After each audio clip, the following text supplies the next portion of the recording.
I don't think we have even begun to wake up to what Russia is doing when it comes to cyber warfare. Not only their interference, now proven in the American presidential campaign, probably in our own referendum last year. We don't have the evidence for that yet, but I think it's highly probable. Certainly in the French presidential election, they will be involved, and there are already serious concerns in the German Secret Service that Russia is already interfering in the elections coming up. We've got to wake up to this. When are we going to wake up to this?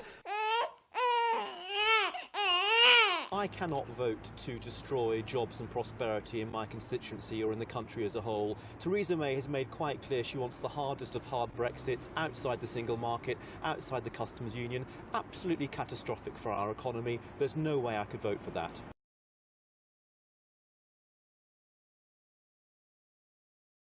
Okay, Ben Bradshaw, why are you wearing the badge Bollocks to Brexit today? Because I think Brexit is the worst disaster in policy terms this country has faced since appeasement of the 1930s.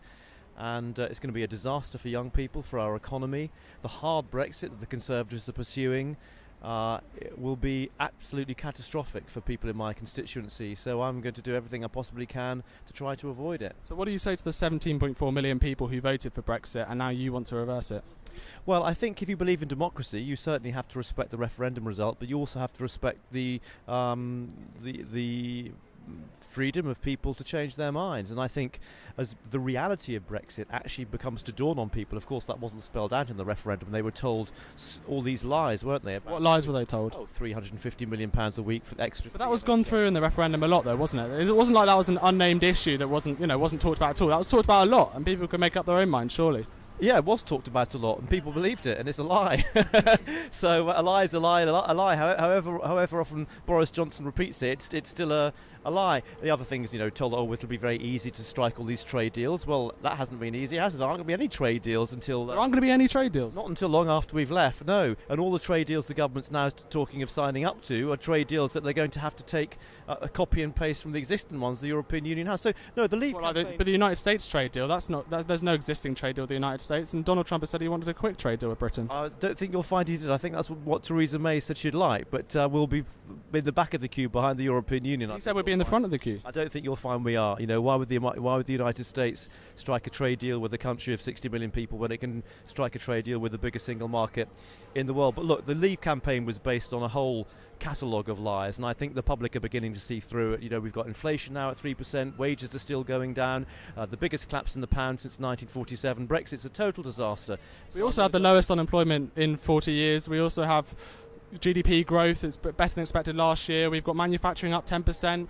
The pound's down, but tourism is also up. And there hasn't been the economic disaster that the Treasury would have said after Brexit. You have to admit that. Well, I don't think you can argue the economy hasn't taken a hit. Before the referendum, we were one of the fastest growing economies in the OECD. We're now the worst growing, behind even Italy. That was based off one quarter result, though, wasn't it? Last year we actually grew faster than them, and that was still after the referendum. Well, I think it's taken a while for the impact of the biggest devaluation of the pound since 1949 to feed through to prices and inflation. But you're definitely seeing that now, the uncertainty around investment. And I think unless the business community is given certainty before Christmas about what's going to happen in a transitional deal, you'll see some fairly dramatic investment decisions being taken. Could you quickly tell me what Labour's Brexit policy is in one line? Our current Brexit policy is that we stay in the single market and the customs union for the duration of the transitional period and possibly beyond, which I welcome, but I'd like to see that policy go further. So you think we should stay? Do you think we should stay in the European Union, or do you think we should stay in the customs union and single market? I think we should stay in the European Union, but if we don't do that, I certainly think we should stay in the customs union and the single market. Because Jeremy Corbyn, John McDonnell, Keir Starmer have all said that we should leave the single market after Brexit to respect the referendum result.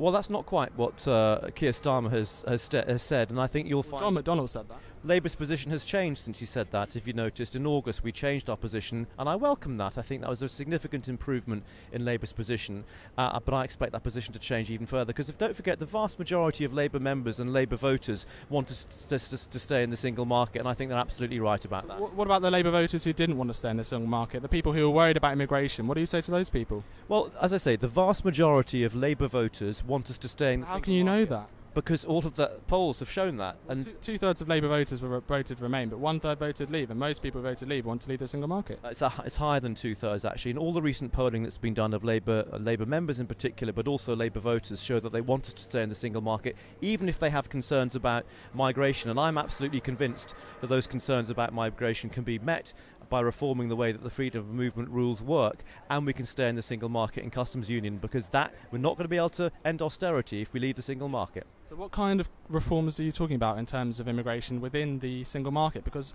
David Cameron tried to get those reforms and he totally failed. Well, David Cameron was completely useless. We could now, which is what a lot of other European Union countries implement the freedom of movement rules differently.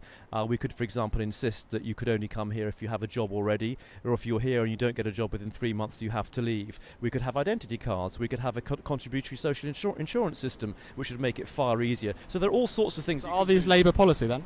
No, sadly they're not. I'd like them to be, because I think our overriding national interest is to stay in the single market and the customs union, and I think that's perfectly deliverable. But we have to have some sort of different way of implementing freedom of movement. But I think you'll see the debate move on as well on the continent in Germany. We've got a new government in Germany, likely, which I think is going to be more open to further reform of the freedom of movement rules. And in the end, I think, as I said, as I predicted earlier, I don't think we'll leave the European Union. Forgive me, I have to go. Okay. I'm late for a meeting. Thank you very much. Well, that's perfect. 80% of Labour members and Labour voters don't want a hard Tory Brexit, and they certainly don't want no deal, and support the idea of a referendum on a deal if we get a deal. So it's not surprising at all that people's vote should be doing this. But a lot of the work's being done by ordinary Labour Party members in every constituency in the country, who are encouraging their local parties to debate this matter, and if they're so minded, send a resolution to party conference in the hope that the party conference will debate it. Do you think the party conference, A, will debate it, and B, may even take it seriously? Well, it should certainly take it seriously, Ian. This is the biggest existential crisis our country has faced in peacetime ever.